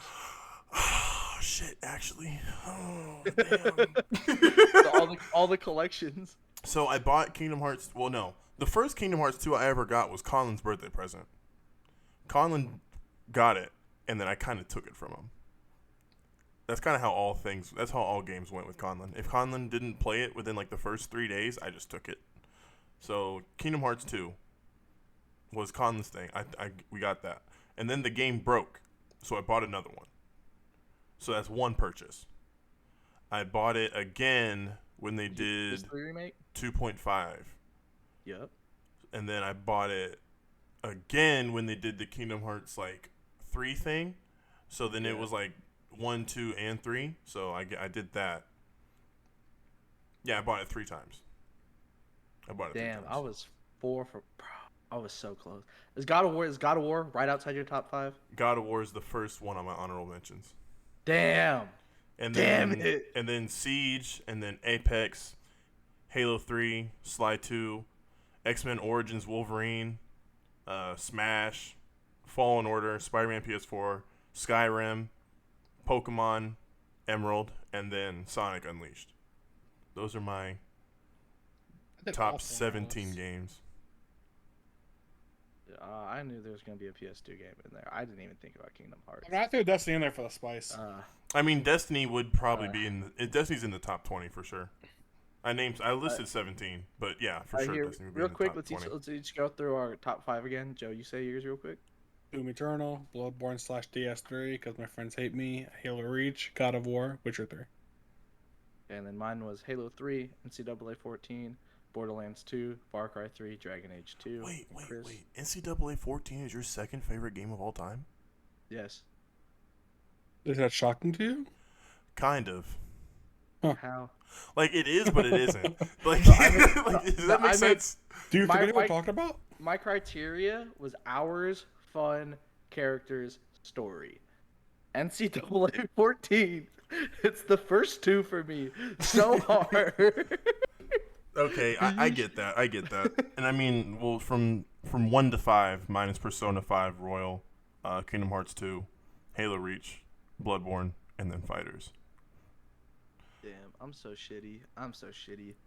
Oh my god, I could have gone 5 for 5 for both of you, but I didn't think about it too much. But see, like, as we were talking at the beginning of the podcast. I felt that. I could have, bro.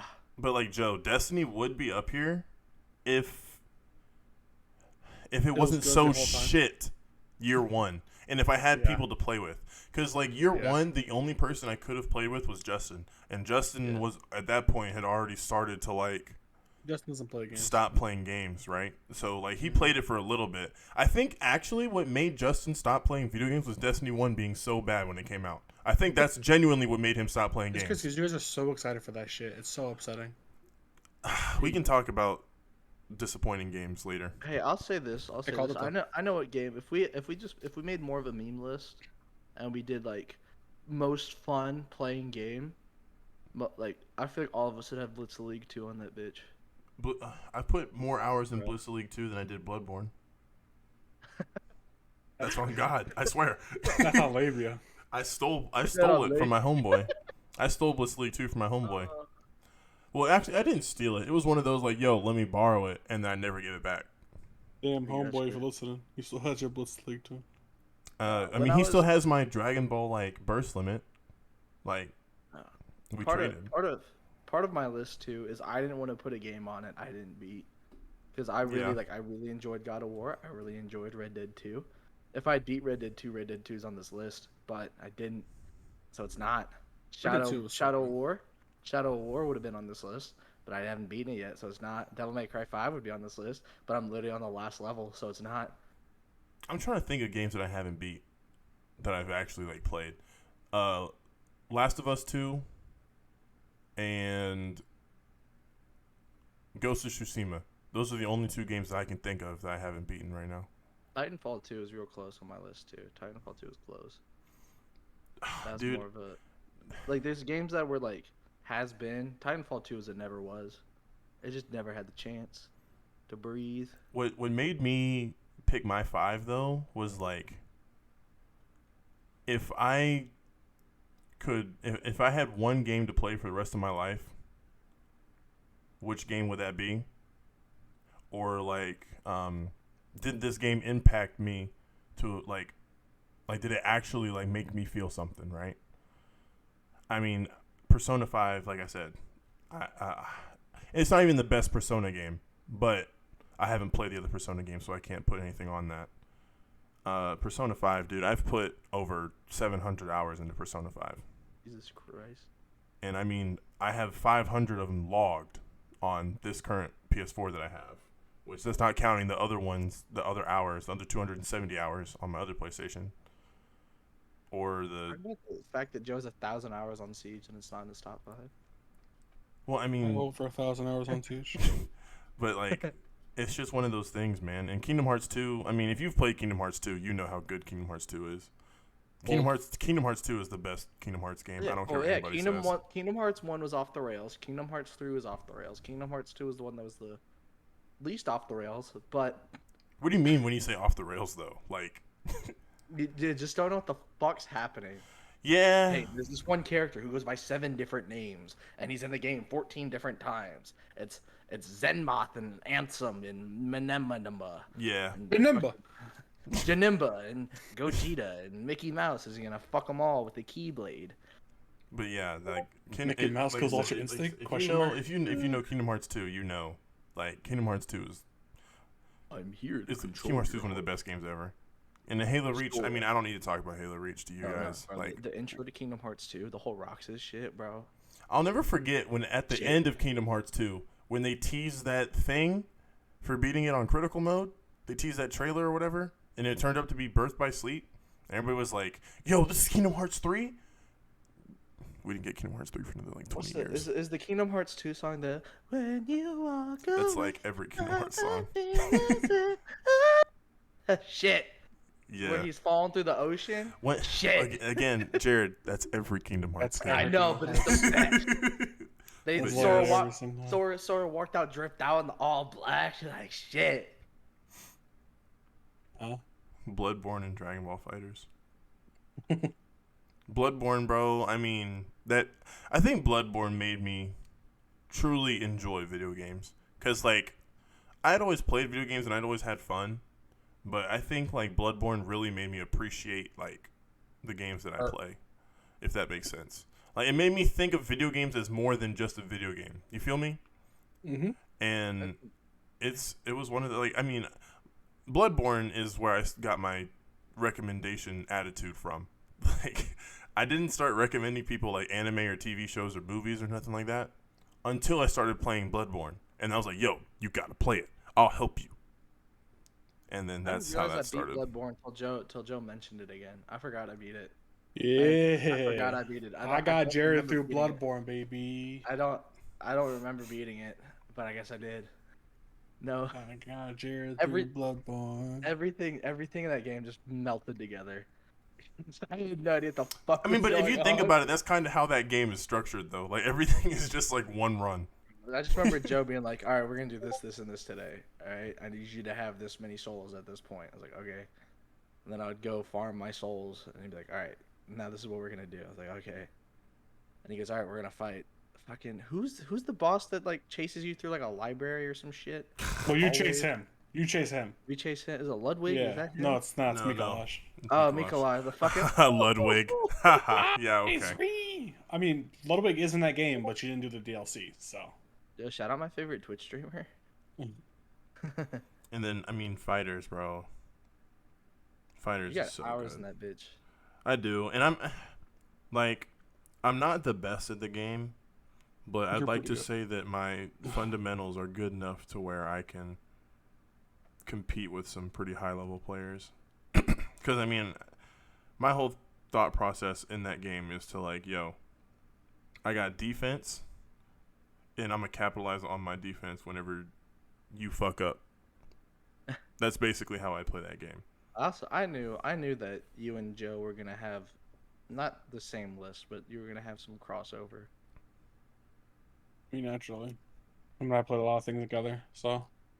Yeah. But yeah, I mean,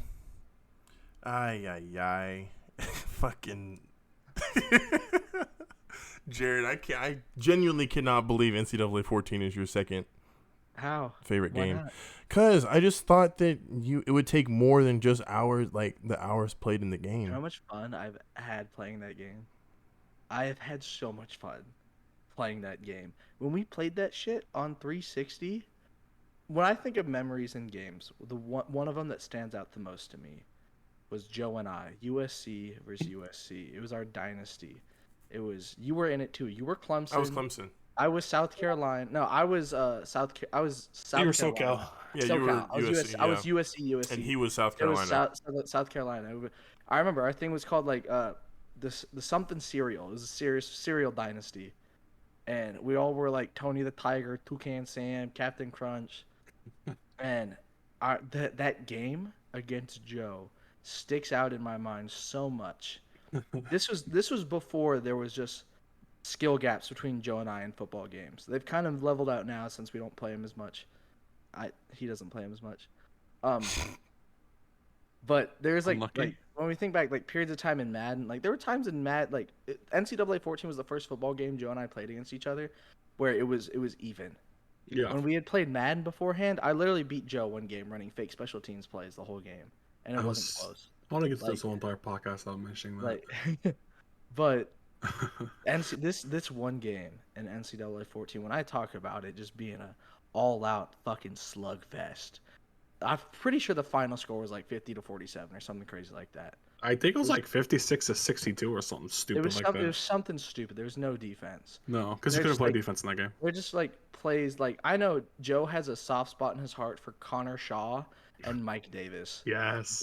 Just because of that. And I just oh my god, just that game. There are two distinct plays. I remember that game. It's like the end of the game. I have the ball. Joe, we went to overtime, didn't we? Yeah, we went to Yeah. overtime. And just thinking, I was like, okay, I have to go down. I need to score a touchdown to tie the game. And I remember it's NCAA, so you run the curl route. I hit the curl. Joe has a wide open shot on my guy, and he clicks off and presses square and just misses. And I run it in, and I just remember hearing Joe on the mic going, "No," just his soul No. leaving his body, going, "No." And then Because I've never beaten Jared in a football game with this like ever. and then we get to overtime, and the whole game Joe's been killing me with his fucking quarterback draw. Just because he'll just whip this bitch out at any point in time.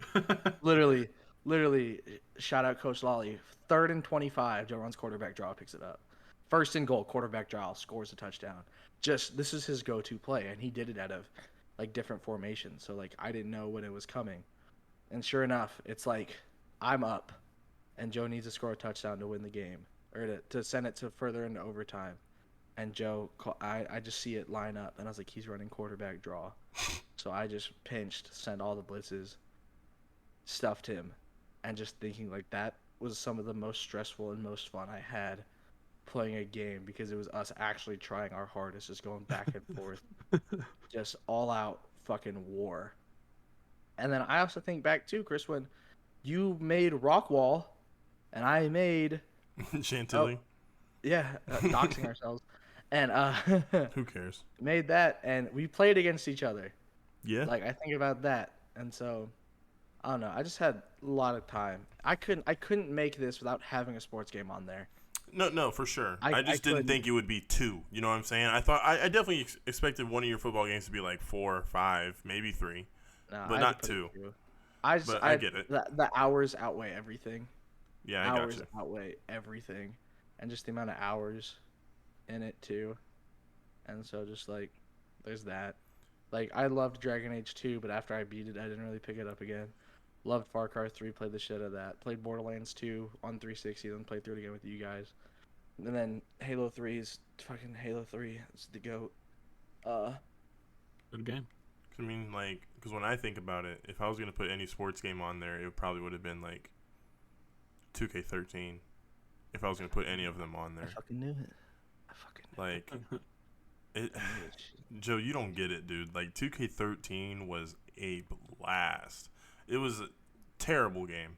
Well, those were for me and you weren't friends, really.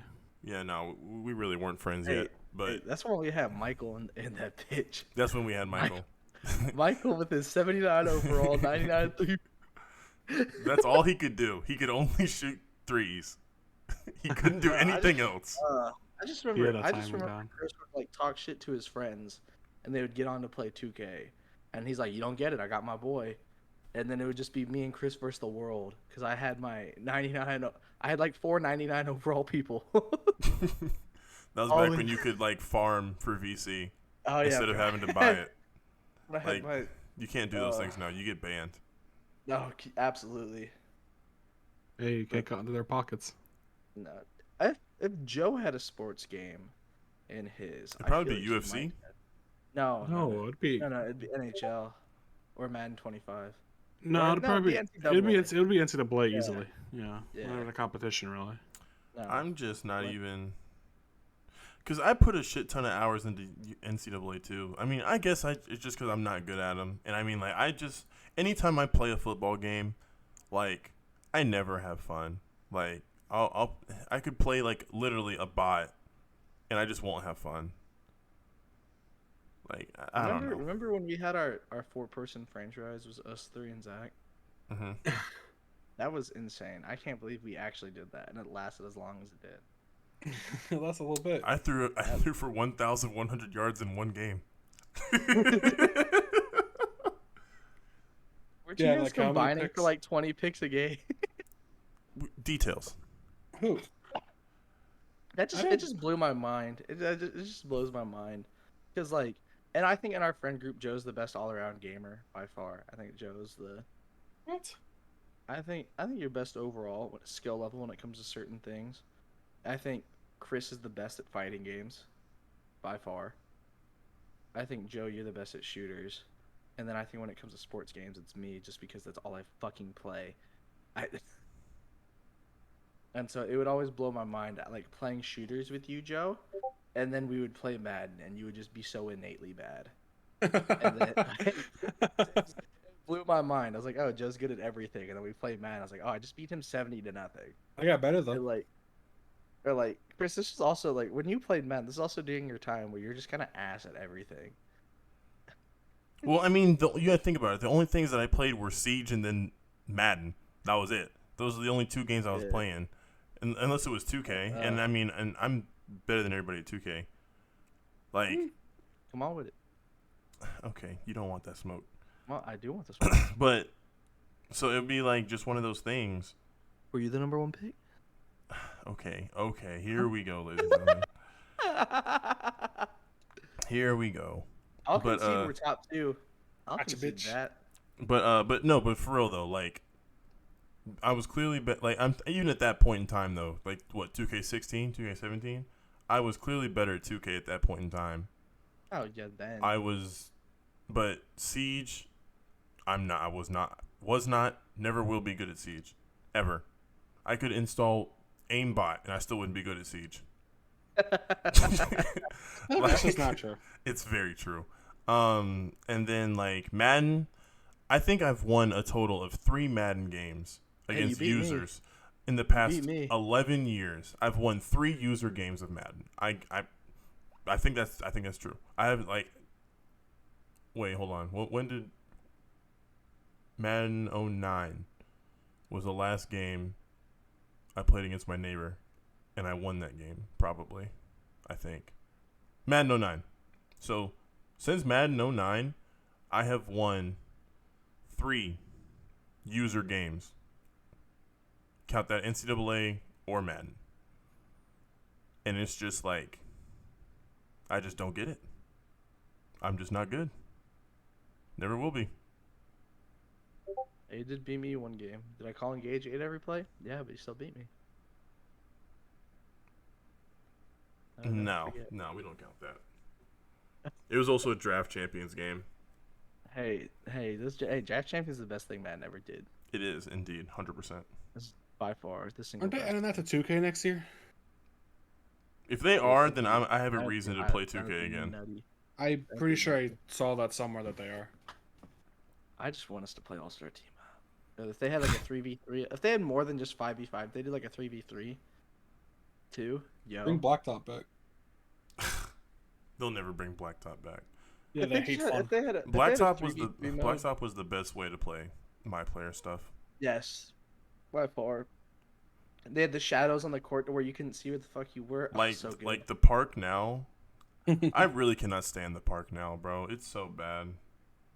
Like, I get why people play it, and I mean, I get why they made it. It's like, yo, try to have the real life park experience. Get up next on the spot.